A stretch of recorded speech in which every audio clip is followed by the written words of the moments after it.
ప్రపంచవ్యాప్తంగా అనేక దేశాల్లో అబార్షన్స్ అనే అంశం మీద తీవ్రమైన చర్చ జరుగుతోంది. ఒక 10 సంవత్సరాల క్రితం ఐర్లాండ్లో అక్కడున్న లాస్ ప్రకారం, అక్కడున్న క్యాథలిక్ లాస్ ప్రకారం కడుపులో ఉన్న బిడ్డ కూడా సపరేట్ ఎంటిటీ అనమాట. అక్కడ అబార్షన్స్ పర్మిషన్ చాలా కష్టం. ఆ టైంలో ఇండియన్ డాక్టర్ ఒక ఆవిడ సవితా హలప్పన్వార్, ఆవిడకి పర్మిషన్ రాక ఆవిడ కడుపులో ఉన్న బిడ్డ ఇద్దరు చనిపోయారు. ఇలా ఈవెన్ పోలాండ్లో కూడా అబార్షన్స్ చాలా కష్టం. అమెరికాలో ఇంతకుముందు అబార్షన్ లాస్ చాలా ప్రోగ్రెసివ్గా ఉండేవి. కానీ ఈ మధ్యకాలంలో అమెరికన్ సుప్రీంకోర్టు జడ్జిమెంట్స్ మారిపోయాయి. అమెరికాలో కూడా అబార్షన్ లాస్ అంటే అబార్షన్స్ అంత ఈజీ కాదు, చాలా రిగ్రెసివ్గా తయారవుతున్నాయి. భారతదేశ విషయానికి వస్తే, ముఖ్యంగా అబార్షన్ విషయానికి వస్తే మనకి ఒక చట్టం ఉంది, medical termination of pregnancy act 1971 అని. దాని ప్రకారం చాలా రూల్స్ ప్రకారం మనకి అబార్షన్స్ పర్మిషన్స్ వస్తాయి. భారతదేశంలో మనం చూస్తుంటాం కదా, ఆడపిల్లని తెలియంగానే భ్రూణ హత్య లేదా శిశు హత్య జరుగుతూనే ఉంటుంది.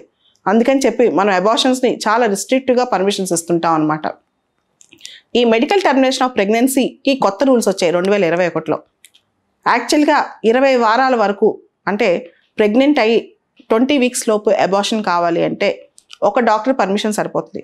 20 to 24 వీక్స్ మధ్య పర్మిషన్ కావాలంటే ఇద్దరు డాక్టర్స్ పర్మిషన్ కావాలి. ఈ 20 to 24 వీక్స్ మధ్య పర్మిషన్కి కొన్ని స్పెసిఫిక్ గ్రౌండ్స్ కూడా ఉన్నాయి. సెక్షువల్ అసాల్ట్ విక్టిమ్స్ అయినా, రేప్ విక్టిమ్స్ అయినా, మైనర్స్కి ప్రెగ్నెన్సీ వచ్చినా, ఫిజికలీ ఛాలెంజ్డ్ ఉమెన్ కానీ మెంటలీ ఛాలెంజ్డ్ ఉమెన్ కానీ ఉన్నా, లేదా ప్రెగ్నెన్సీ టైంలో మ్యారిటల్ స్టేటస్ మారినా, లేకపోతే ఫీటల్ ఎనామలిస్, కడుపులో బిడ్డ ఎనామలిస్గా పుట్టే అవకాశం ఉన్నా, లేదా ఉమెన్ ఏదైనా డిజాస్టర్స్లో హ్యూమానిటేరియన్ క్రైసిస్లో ఉన్నా, ఆ టైంలో డాక్టర్స్ 20 నుంచి 24 వారాల మధ్య కూడా అబార్షన్కి పర్మిషన్ ఇవ్వచ్చు, డాక్టర్ సర్టిఫికేట్ ఇచ్చి అప్పుడు వాళ్ళు అబార్షన్ చేయించుకోవచ్చు అనమాట.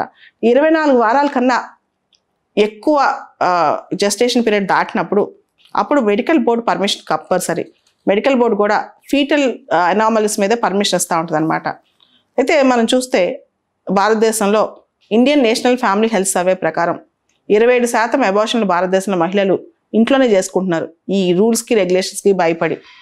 అదేవిధంగా ప్రపంచంలో ప్రతిరోజు according to UN population fund ప్రకారం ప్రతిరోజు 8 మంది మహిళలు అన్సేఫ్ అబార్షన్ వల్ల చనిపోతున్నారంట, వీళ్ళు దొంగచాటుగా అబార్షన్స్ చేయించుకోవడం వల్ల.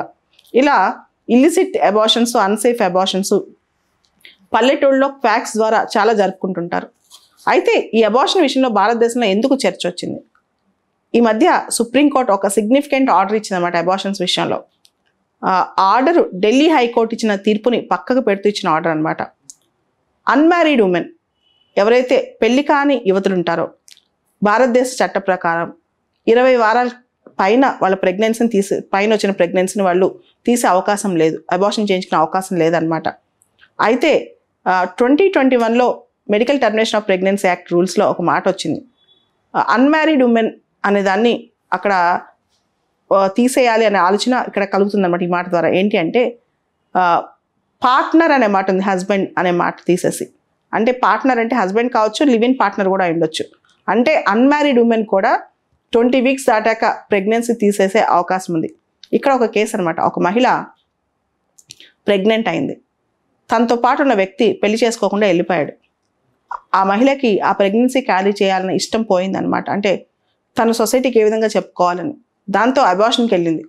ఢిల్లీ హైకోర్టు చెప్పింది, నీ 20 వీక్స్ దాటింది కాబట్టి అన్మ్యారీడ్ ఉమెన్కి 20 వీక్స్ దాటితే పర్మిషన్ లేదు, కాబట్టి ఇది నీకు వర్తించుతూ నువ్వు అబార్షన్ చేసుకోవడానికి వీల్లేదు అని. ఢిల్లీ హైకోర్టు ఇచ్చిన ఆర్డర్ను ఆ యువతి క్వశ్చన్ చేసింది. ఢిల్లీ హైకోర్టు పెళ్లి కాకుండా కాన్సెన్సువల్ రిలేషన్షిప్లో ఉన్న ప్రెగ్నెన్సీని 20 వీక్స్ దాటిన తర్వాత మేము పర్మిషన్ ఇవ్వము అని చెప్పింది అబార్షన్కి. దాంతో ఆ యువతి సుప్రీంకోర్టుకి వెళ్ళింది. సుప్రీంకోర్టు ఎంటీపీ రూల్స్లో పార్ట్నర్ అని ఉంది కానీ హస్బెండ్ అని లేదు కదా, సో మ్యారిటల్ స్టేటస్ పక్కన పెట్టి అన్మ్యారీడ్ ఉమెన్కి కూడా 20 నుంచి 24 వారాల మధ్య ప్రెగ్నెన్సీని అబార్ట్ చేసుకునే హక్కు ఇస్తూ సుప్రీంకోర్టు ఈ వారంలో తీర్పిచ్చిందనమాట.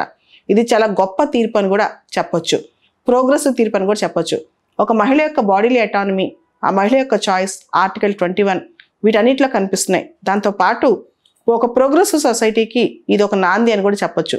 ప్రపంచ దేశాలన్నీ కూడా అబార్షన్ గురించి రిగ్రెసివ్గా ఆలోచిస్తుంటే అమెరికా లాంటి దేశం కూడా భారతదేశం మాత్రం ప్రోగ్రెసివ్గా ఆలోచిస్తుందని చెప్పొచ్చు.